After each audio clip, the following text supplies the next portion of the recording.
everybody, this is Threshold Training's workout of the day for Friday, June 19th.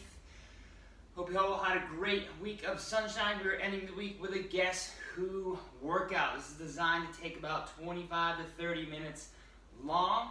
So this is the only part we're doing today is a long chipper. It is a body of work for time. We are going to start with 40 thrusters. So 40 thrusters. We're looking for them to be weighted. You can also do unweighted air thrusters. I'll show you that in a second.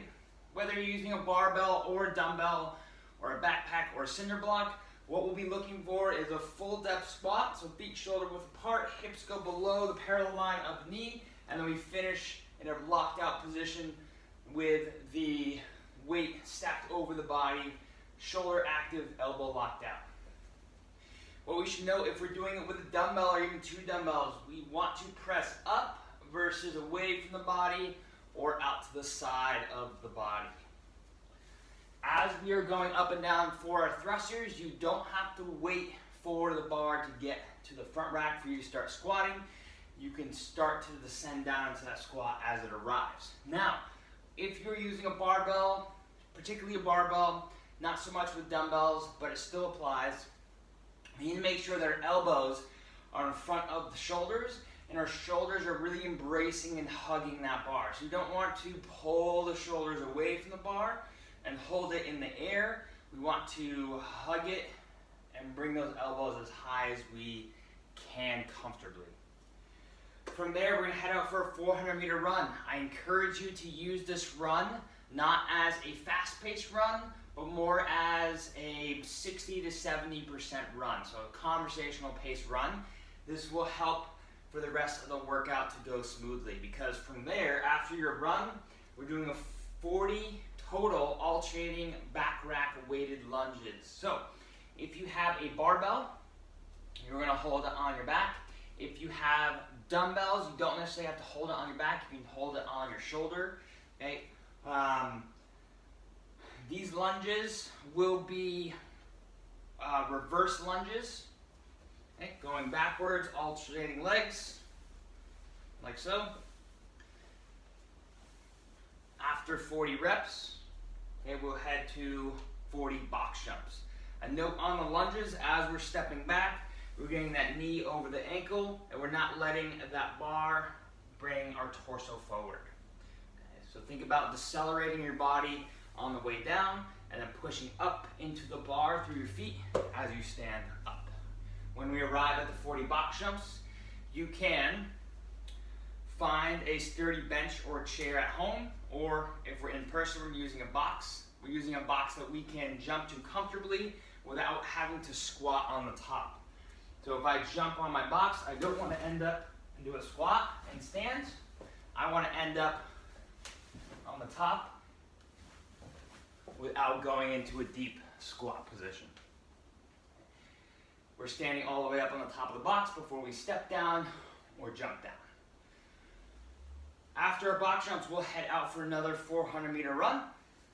If you don't have space for a 400-meter run, that's fine. If you have a rower or a bike, you can bike 1,000 meters or row 500 meters. That's fine.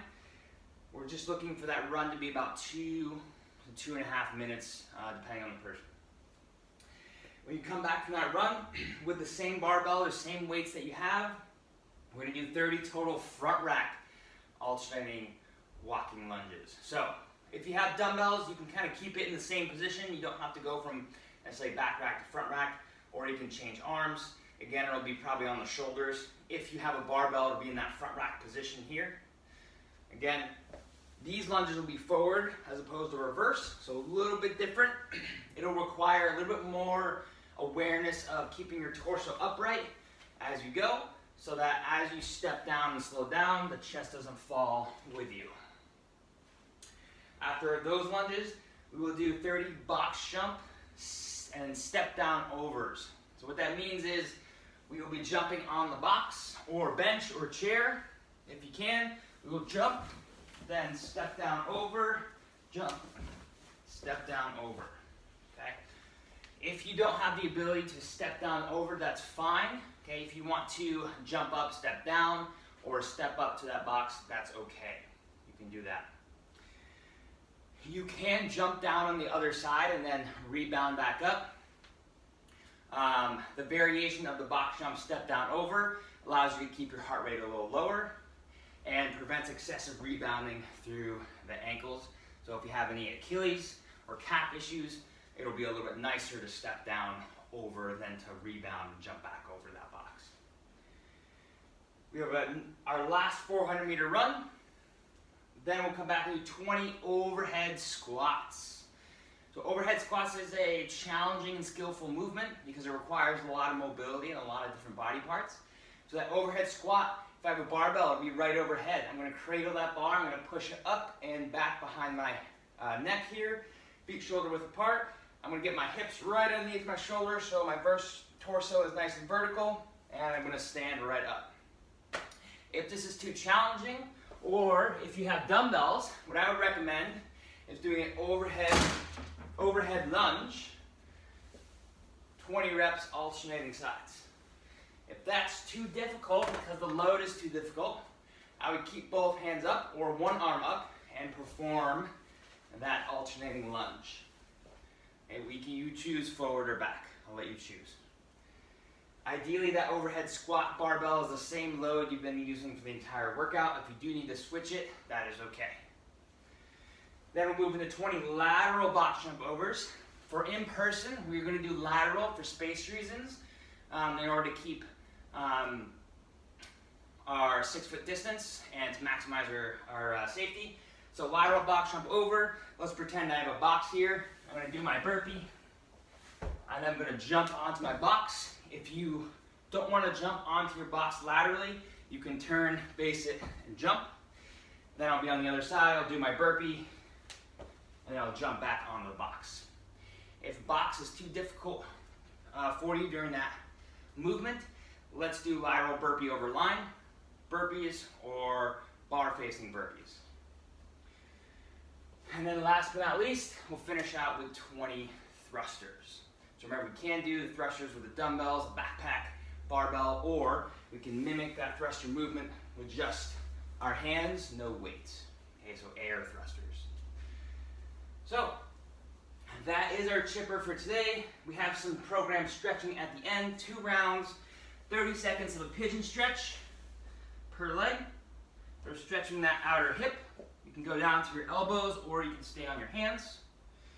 Then we have 30 seconds of a quad stretch per leg, so you can do a standing quad stretch, or you can do a saddle quad stretch, or you can do a half saddle quad stretch like this, opening up the quad and the hip.